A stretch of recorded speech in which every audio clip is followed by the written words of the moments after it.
Hello there, welcome to the Northwest Sisu Outdoors YouTube channel. I hope you are doing great today and I hope you will enjoy this video about building a real wilderness igloo. If you have trouble understanding my accent, you can always turn on closed captioning. It is winter here in the Pacific Northwest and that means it is time to build an igloo. The last 2 winters I built igloos in my front yard, very cool ones, with features such as windows made of ice and cozy little stoves. But those igloos were more a type of recreational igloos and not really suitable for wilderness conditions. This time we are building a real igloo in which you can actually sleep well and survive even the coldest nights. We don't get much snow in the valley where I live, so we had to drive up to the mountains to build the igloo.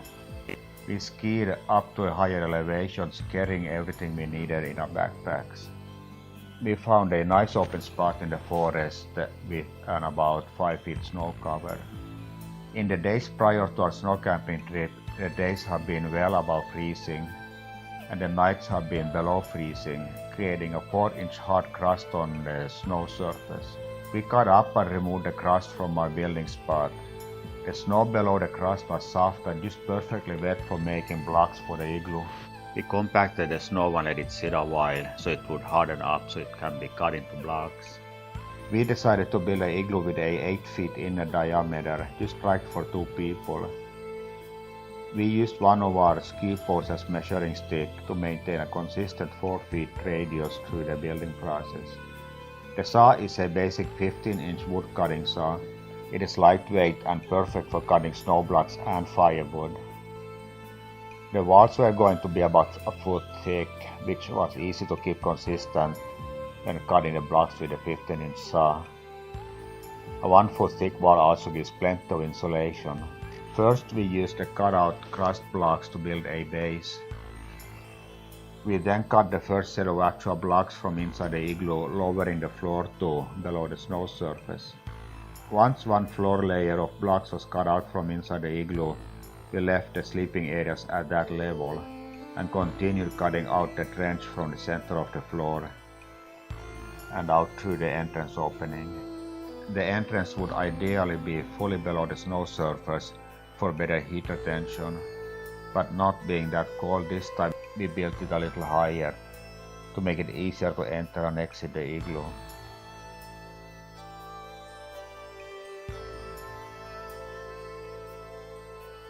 The blocks need to be cut and shaped so they lock in smoothly to the mating surfaces, and any gaps between blocks need to be filled in order for the blocks to stay in place.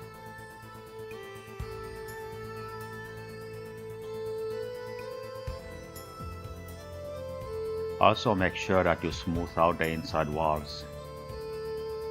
You can do this during the construction or once the igloo is completed.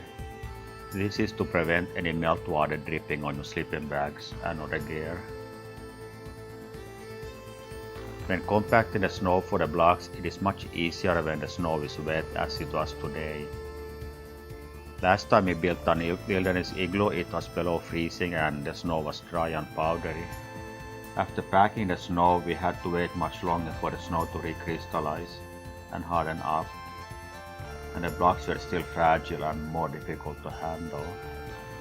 Today it took us 3 hours to build the igloo, but we started early in the day and we were in no rush. If you are building an igloo with dry snow, be prepared to spend much longer time completing it.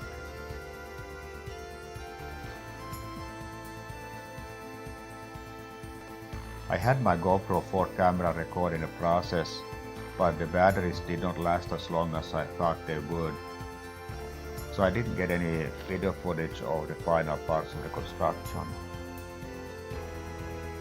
We were both able to work independently for most of the construction, but once the walls started leaning inward at a steeper angle, we worked together block by block, completing the ceiling. One person holding the block while the other person locked it in. The ceiling ended up being more than 6 feet off the floor, tall enough for us to stand inside. Okay, we completed the igloo. Let's take a look inside.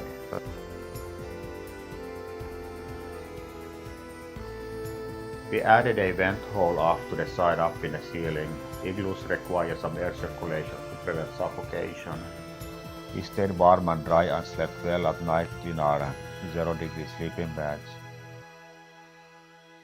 Thank you for watching our wilderness igloo construction video. Hopefully you enjoyed it. Have a great day.